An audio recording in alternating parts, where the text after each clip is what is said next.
Hello students, क्या हाल चाल है। एकेडमिक ट्यूटोरियल के यूट्यूब चैनल पे आप सभी का स्वागत है।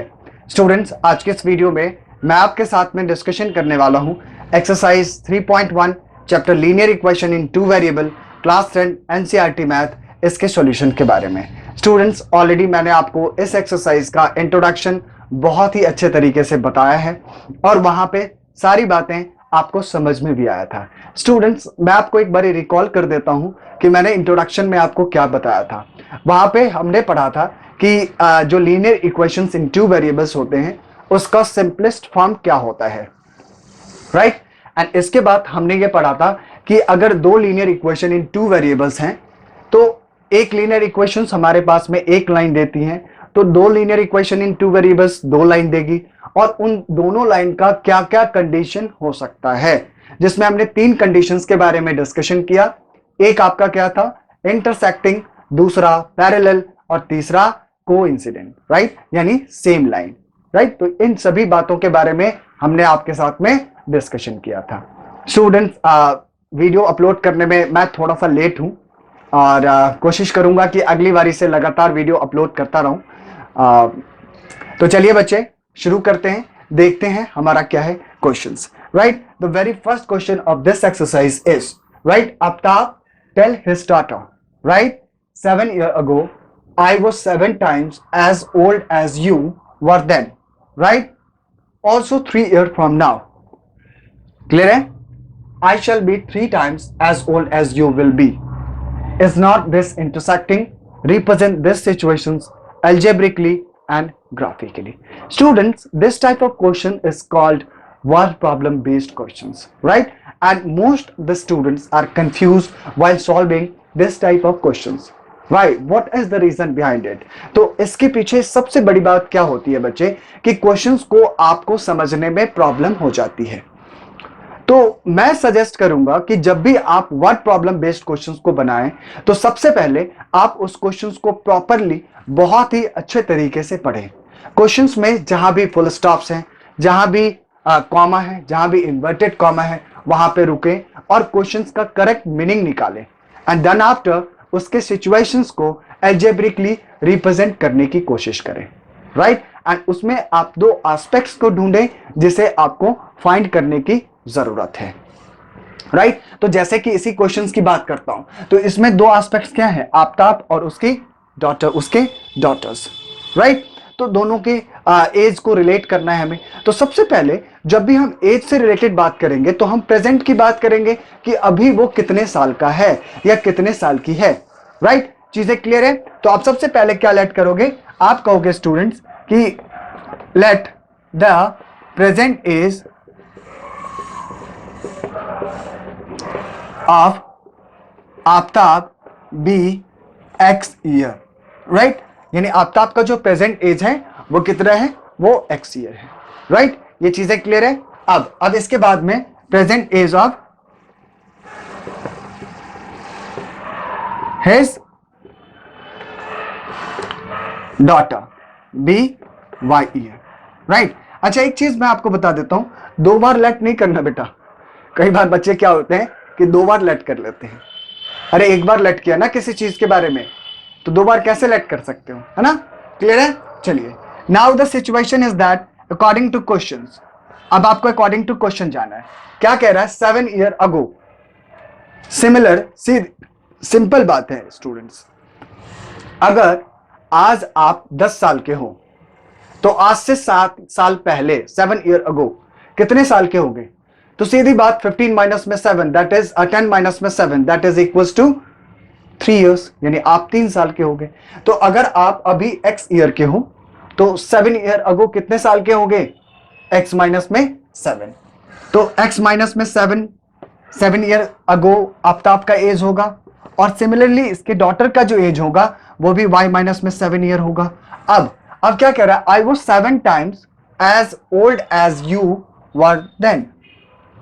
ये कह रहा है आफ्ताब अपने डॉटर से, मैं तुमसे 7 times बड़ा हूं, as old as you were then, right. तो यानी आप इसे 7 से मल्टीप्लाई करोगे या इसे, तो ये तो आफ्ताब का एज है और ये उसके डॉटर का एज है, तो इसके एज का 7 times है, राइट। तो अब इस सिचुएशंस को क्या करना है आपको, ग्राफिक अल्जेब्रिकली रिप्रेजेंट कर देना है। तो 7y माइनस में 49, तो x माइनस में 7y minus 7 plus 49 plus 42 is equal to में 0। This is equation 1। क्लियर है? एंड नाउ अगेन दूसरा क्या सिचुएशन है स्टूडेंट्स, कह रहा है ऑल्सो 3 ईयर फ्रॉम नाउ। अगर आपका प्रेजेंट एज x ईयर है तो 3 साल बाद कितने साल के होंगे आप, x प्लस में 3। यानी अगर आप अभी 10 साल के हैं तो 3 साल बाद कितने साल के हो जाएंगे, तो 10 प्लस 3 यानी 10 प्लस में 3 which is equal to 13, right. तो आप अगर अभी x ईयर के हैं तो 3 साल बाद कितने साल के होंगे, x प्लस में 3। तो सेम आप x प्लस 3 ईयर एंड इसकी डॉटर इनका डॉटर y प्लस में 3 ईयर, राइट।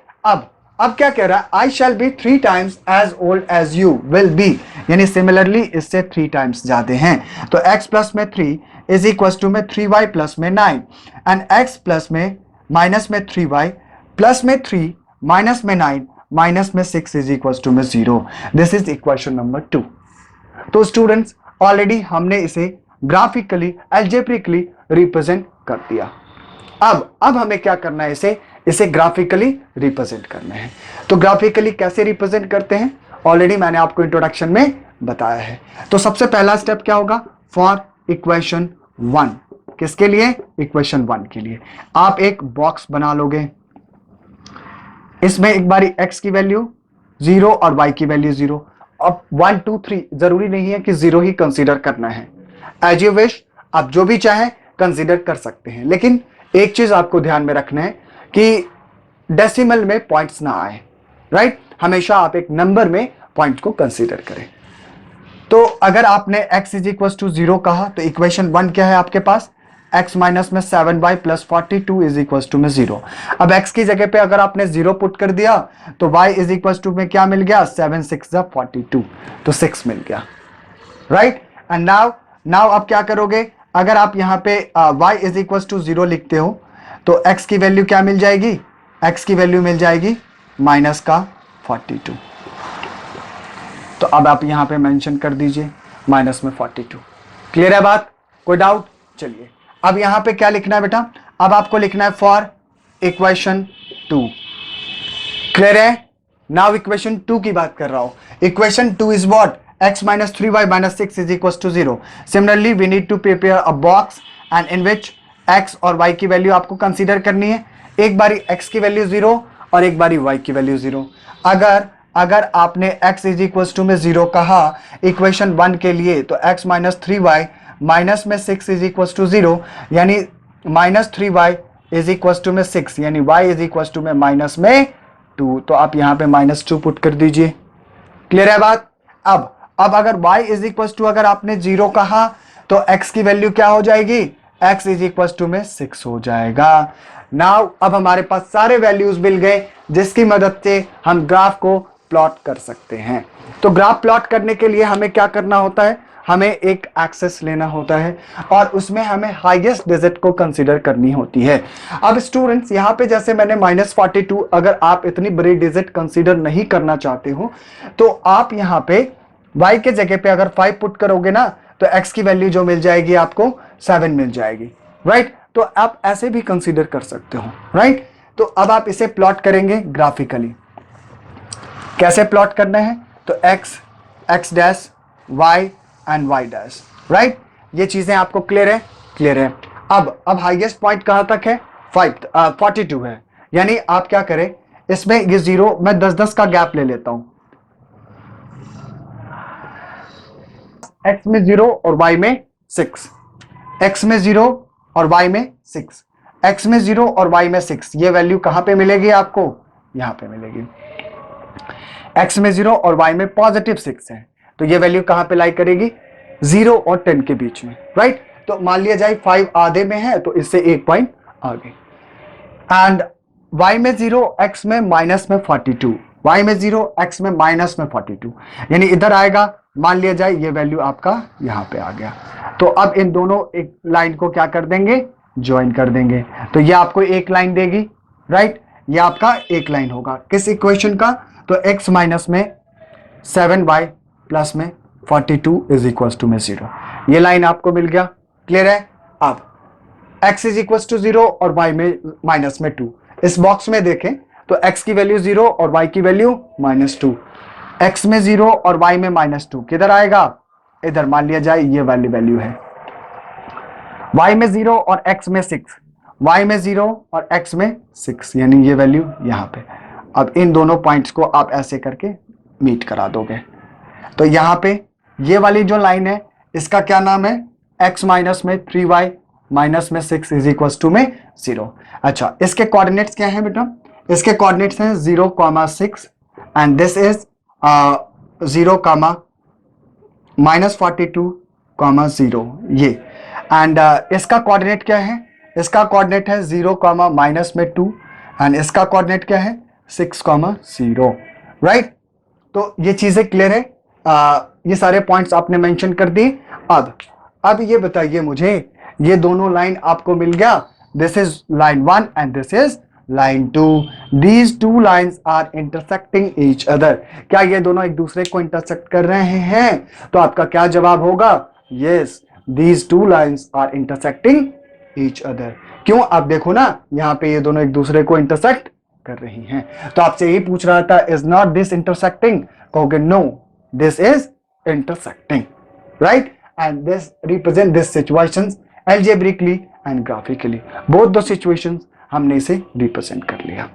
तो अगली बारी जब भी आप इस टाइप के क्वेश्चंस को करोगे बच्चे, तो सबसे पहले क्वेश्चन को बहुत ही ध्यान से पढ़ना है और उसके जो कंडीशंस हैं उसे आपको algebraically प्रॉपर सही तरीके से रिप्रेजेंट करना है, राइट। तो अब हम क्वेश्चन नंबर 2 की बात करते हैं स्टूडेंट्स। तो बिफोर स्टार्टिंग क्वेश्चन नंबर 2 आप इसे नोट करिए, फिर क्वेश्चन नंबर 2 की बात करता हूं। नाउ स्टूडेंट्स, अब हमारे पास क्वेश्चन नंबर 2 है।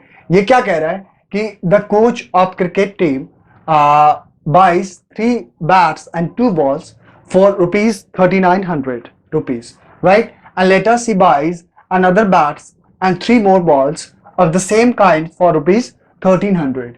Represent this situation algebraically and geometrically. तो फर्स्ट ऑफ ऑल इसमें दो एस्पेक्ट्स क्या हैं, तो आपके पास में दो एस्पेक्ट बैट है और बॉल्स हैं, बैट एंड बॉल्स, राइट। तो इन्होंने 3 बैट्स एंड 2 बॉल्स एक कंडीशन में परचेज किया और उन्होंने ₹3,900 पे किए। दूसरा कंडीशन क्या है बेटा, दूसरा कंडीशन है कि इन्होंने C buys another bats and 3 more balls, और इसके बदले में उन्होंने ₹1,300 पे किया। तो इसको मैं बार बार रिपीट क्यों कर रहा हूं, इसका क्या मतलब हो सकता है। तो सबसे पहले हमें यह जानने की जरूरत है कि 3 बैट एंड 2 बॉल, इसको मिला के उन्होंने कुछ पे किए। तो जब तक हमें यह बात नहीं पता होगी कि इसमें एक बैट का या एक बॉल का कॉस्ट क्या है, तो फिर हम 3 बैट या 3 बॉल के कॉस्ट को कैसे बता पाएंगे, राइट। तो सबसे पहले क्या लेट करना है, लेट, आप इसको में इसमें सॉल्यूशन में क्या लिखोगे, let the cost of 1 bat be X rupees, right, and cost of 1 ball be Y rupees। चलिए ये दोनों बातें तो समझ में आ गई। अब अकॉर्डिंग टू क्वेश्चन, अब आपको पता चल गया कि एक बैट का क्या कॉस्ट है, the cost of 1 bat be X rupees and the cost of 1 ball be Y rupees। And now with the help of this we can find the algebraic representation of this conditions, right। तो क्या कह रहा है, 3 bat, एक bat का cost X, तो 3 bat का cost 3X। 2 balls, एक बॉल का कॉस्ट Y रुपीज, तो 2 बॉल के 2Y। इन दोनों को मिला के उन्होंने कितने पे किए, तो 3900। तो this is your equation number 1। Clear है बात। अब अगेन क्या कह रहा है, शी बाइज अनदर बैट्स, यानी अनदर बैट्स यानी एक बैट्स लिया इन्होंने, and 3 more balls, 3 more balls, इन दोनों को मिला के इन्होंने 1300 रुपीज पे किए। तो अब आपने इसे एल्जेब्रिकली रिप्रेजेंट कर दिया। अब आपको क्या करना है, इसे ज्योमेट्रिकली रिप्रेजेंट करना है। तो कैसे करेंगे, आपको पता है फॉर इक्वेशन 1 के लिए आपको एक बॉक्स बनानी है। आपने एक बॉक्स यहां पे बना लिया, x में 0 और y में x 0 ले लिया, राइट। तो y की वैल्यू जो मिल गई आपको पॉइंट्स में ही मिलेगा, एंड y अगर आपने 0 लिया तो दोनों में कंडीशन सेम आने वाली है। तो अगर आपने x की वैल्यू 0 कही, इक्वेशन 1 क्या है आपके पास, 3x plus 2y is equal to में 3900, राइट। तो 3 इंटू 0 प्लस में 2y इज इक्वल टू में 3900। अब y is equal to 3900 upon में 2, विच मीन्स व्हाट, अगर आप इसे 2 से डिवाइड करोगे तो क्या मिलेगा, 2 1 जा 2, 2 9 जा 18 एंड 2 5 जा, राइट। एक मिनट चेक कर लेता हूं, 2 1 जा 2, 2 9 जा 18, 2 5 जा, यानी y इज इक्वल टू 1950। ये आपके पास में वैल्यूज मिल गई। अब अगर आप यहां पर y इज इक्वल टू में 0 कहते हो इस इक्वेशन 1 के लिए, तो 3x प्लस में 2 इंटू 0 इज इक्वल टू में 3900। तो 3x इज इक्वल टू में 3900, तो ये कितना, x इज इक्वल टू में 1300।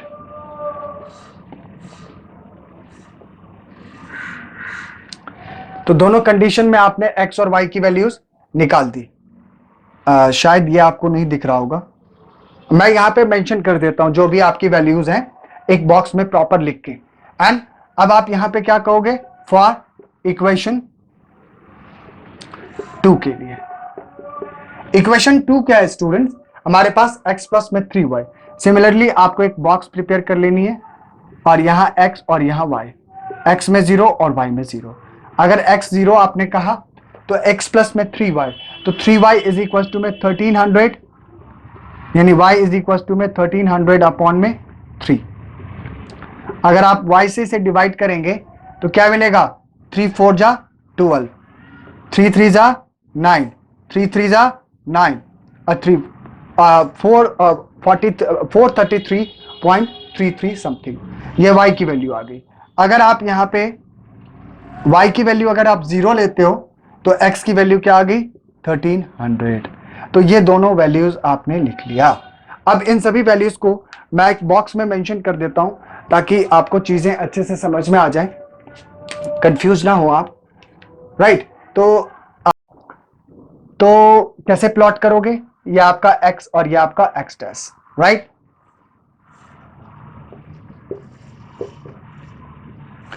अब हाईएस्ट डिजिट की अगर मैं बात करूं तो क्या है, 1950, यानी कहने का मतलब 2000 तक। अगर मैं इसमें 500 का गैप लूं, 0 500 1000 1500, मैं आपको एक तरीका बता रहा हूं, एक कंसेप्ट समझा रहा हूं।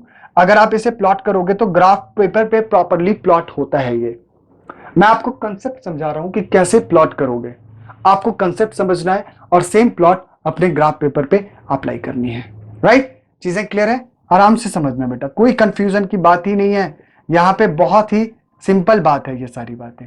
ये 1500, ये 2000, राइट। अब सारे पॉइंट्स को आप मेंशन कर दीजिए, जहां भी जो भी वैल्यू आपको आपके पास में गिवन है आप उसे रिप्रेजेंट करिए।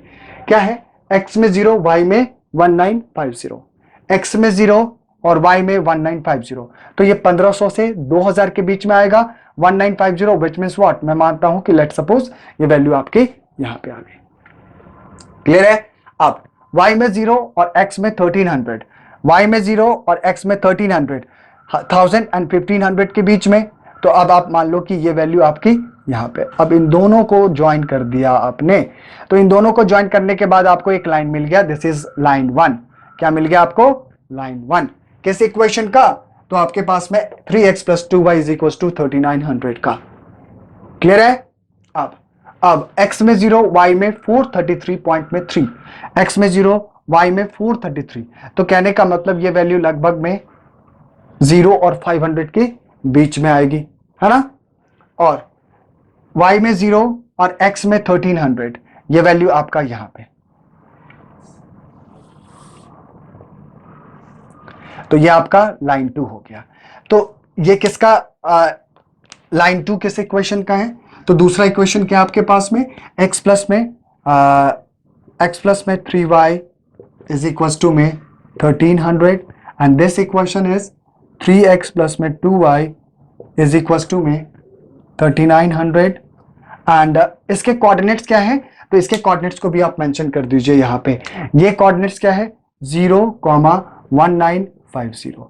अच्छा, ये कोऑर्डिनेट क्या है आपका? ये कोऑर्डिनेट है 1300, राइट। एंड ये क्या है आपका? ये है 0,433.3 और यहाँ पे जो कोऑर्डिनेट्स मिला था वो क्या है? 1300,0। तो आपने इन दोनों को अगर आपने नोटिस किया, दोनों लाइन की अगर बात करूं तो कैसा मिला? वो एक दूसरे के इंटरसेक्ट होंगे। क्या हो गए? इंटरसेक्ट होंगे। आप वैसे भी देख सकते हैं ये दोनों आपस में बराबर नहीं है, वो अगले एक्सरसाइज के इंट्रोडक्शन में मैं आपसे डिस्कस करूंगा। तो स्टूडेंट्स, ये भी क्वेश्चन हमारा यहाँ पे कंप्लीट होता है। अब इस एक्सरसाइज के सबसे लास्ट क्वेश्चंस की बात करेंगे। Before starting this questions, pause the video and write down the questions. आप इसे नोट करिए properly. Question number 3 of this exercise is cost of 2 kg of apples and 1 kg of grapes on a day was found to be rupees 160. क्या कहता है कि cost of 2 kg apple and 1 kg grapes किसी दिन found किया गया 160 रुपए था, राइट। एंड दूसरी बात, आफ्टर अ मंथ, एक महीने बाद, the cost of 4 kg apples and 2 kg of grapes, right, यानी 4 kg apples and 2 kg grapes, इसका जो कॉस्ट है वो क्या है? ₹300। क्या कह रहा है? Represent this situations algebraically and graphically. Already students आपको पता है कि सबसे पहले क्या लेट करना है आपको लेट करना है, let the cost of 1 kg apple be, क्या कहोगे? X rupees, right. चीजें क्लियर है? क्लियर है। And the cost of 1 kg grapes be Y rupees, right? And now according to questions, अब क्वेश्चंस पे क्या कह रहा है? Cost of 2 kg apples and 1 kg grapes on a day was found to be rupees 160, which means what? Cost of 1 kg of apple be X rupees, the cost of 2 kg of apple 2X rupees, and cost of 1 kg grapes is equals to Y rupees, then cost of 1 kg of grapes be Y rupees, which means इन दोनों को मिला के आपने कितने पे किए? 160। तो this is your equation number 1, right. इसे आपने एल्जेब्रिकली रिप्रेजेंट कर दिया। नाउ अगेन क्या है? After a month, the cost of 4 kg apples, cost of 1 kg apples be X rupees, then cost of 4 kg apples be 4X rupees, and 2 kg of grapes, cost of 1 kg grapes be Y rupees, the cost of 2 kg grapes be 2Y rupees। इन दोनों को मिला के आपने कितने पे किए? 300 पे किया, राइट। तो this is equation number 2। Students, आप इस क्वेश्चन पे देखें, इस दूसरे इक्वेशंस में आप इसमें कॉमन भी ले सकते हैं। क्या कॉमन ले सकते हैं? 2 कॉमन। तो 2x प्लस में y इज इक्वल टू में 300, तो ये क्या मिला आपको? 150। तो 2x plus y is equal to में 150। तो this is equation number 2, right. ये आपके पास में कंडीशंस आ गए। अब आपको क्या करना है? इसे ज्योमेट्रिकली रिप्रेजेंट करना है। ग्राफिक अलजेब्रिकली तो आपने रिप्रेजेंट कर दिया, अब इसे ज्योमेट्रिकली रिप्रेजेंट करना है। तो कैसे करोगे? आपको पता है क्या लिखना है सबसे पहले? फॉर इक्वेशन 1, इसके लिए आपको एक बॉक्स प्रिपेयर कर लेनी है। आपने कर लिया x और y, x की वैल्यू 0 और y की वैल्यू 0, राइट। नॉर्मली 0 से हम करते हैं तो क्वेश्चन हमारा आसान हो जाता है। आप कोई भी वैल्यू कंसीडर कर सकते हो। अगर आपने x इज इक्वल टू 0 कहा इक्वेशन 1 के लिए, तो 2 इंटू में 0 प्लस में y इज इक्वल टू 160, यानी y इज इक्वल टू क्या मिल गया? 160। यहां पे आपने पुट कर दिया। क्लियर है? अगर आपने y इज इक्वल टू 0 कहा इक्वेशन 1 के लिए, तो 2x plus 0 is equal to 160 and 2x is equal to 160 which means x is equal to 80। आप इसे 160 में 2 से डिवाइड करोगे तो क्या मिलेगा? 80 मिलेगा। क्लियर है? चलिए, एंड नाउ अब आपको क्या लिखना है फॉर इक्वेशन 2। इसके लिए भी सिमिलरली आपको एक बॉक्स बनानी है। इस बॉक्स में अगर बात करें हम तो x में 0 एंड y में 0 आपने पुट कर दिया। क्लियर है? क्लियर है। एंड नाउ अगर आपने इक्वेशन 2 में x इज इक्वल टू 0 कहा तो y इज इक्वल टू क्या मिलेगा? 150। सीधी बात है, चेक कर लो ना, 2 into 0 0 plus y is equal to 150, तो ये आपका 150 आ गया। अगर आपने y इज इक्वल टू में 0 कहा तो 2x is equal to 150 which means what? x is equal to में 75। तो अब आप यहां पे क्या पुट कर दोगे? 75 पुट कर दोगे। अब आपके पास ये सारी वैल्यूज मिल गई।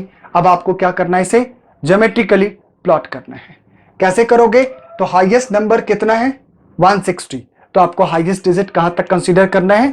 160 तक। तो आप यहां पे इसको मेंशन कर दीजिए। सारी वैल्यूज आपने प्लॉट यहां पे कर दिया है। नाउ स्टूडेंट्स, अब क्या करना है आपको? अब हमें इसे प्लॉट करना है। x में 0, y में 160। बॉक्स 1 में अगर आप देखें तो x की वैल्यू 0 है और y की वैल्यू 160 है। तो x की वैल्यू 0 कहां है? यहां है। y की वैल्यू 160 कहां आएगा? तो 150 और 200 के बीच में। लेट सपोज कि ये वैल्यू आपका यहां पे आया। y में 0 और x में 80, राइट?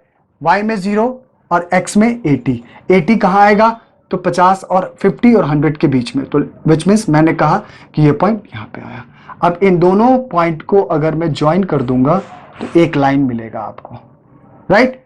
तो इसका कोऑर्डिनेट्स लिख देंगे। This is your line 1 of equation 1। Now x में 0 और y में 150। अगर बॉक्स 2 की बात करें तो क्या हमारे पास में x में 0 एंड y में 150। x में 0 और y में 150, ये वैल्यू आपका यहां पर है। y में 0 और x में 75। y में 0 और x में 75। तो y में 0, x में 75, ये आपका 80 था, ये आपका 75। तो ये पॉइंट हल्का सा इधर आ गया, यानी इस तरीके से, यानी आपका ये लाइन 2। अब इसके सारे कोऑर्डिनेट्स एक बारी मेंशन कर देता हूं ताकि कंफ्यूज ना होगा आपको कि ये आपके क्या है 0 160 और ये आपका कोऑर्डिनेट क्या है 80, 0। एंड सिमिलरली ये आपका क्या है?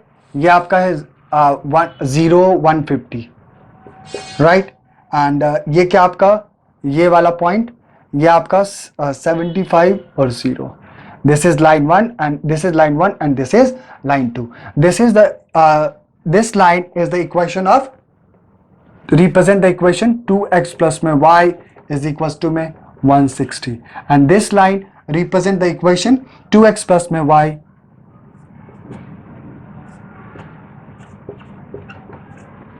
is equals to में 150।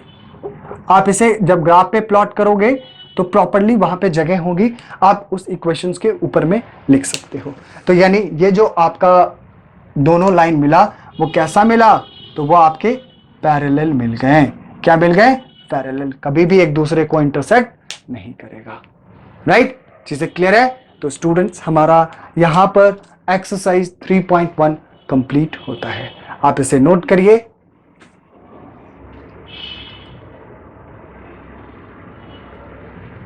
ओके स्टूडेंट्स, यहां पर एक्सरसाइज 3.1 कंप्लीट होता है।